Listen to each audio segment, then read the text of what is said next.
কামাখ্যায় এসে আপনারা কি ভাবছেন মায়ের প্রসাদ গ্রহণ করবেন? তাহলে মন্দিরে ওঠার পথেই বাঁদিকে পড়বে অন্ন সেবা ক্ষেত্র। সেখানে আপনারা লাইন দিয়ে দেবেন এবং লাইন দেওয়ার পরে আপনাদেরকে ভিতরে দেওয়া হবে একটা করে টোকেন। সেই টোকেনটা সংগ্রহ করে নেবেন এবং সেই টোকেনটা দেখিয়ে আপনারা পেয়ে যাবেন প্রসাদ, যার সময়সীমা আছে দুপুর 12টা থেকে 3টে পর্যন্ত। আর লাইন মোটামুটি আপনার আধ ঘন্টা মতো লাইন দিলেই আপনারা প্রসাদ পেয়ে যাবেন।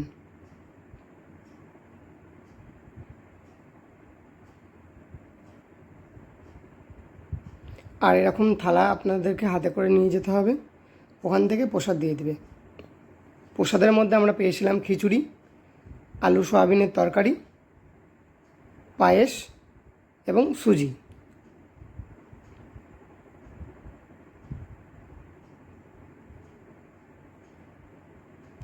যার স্বাদ ছিল অপূর্ব, অসাধারণ।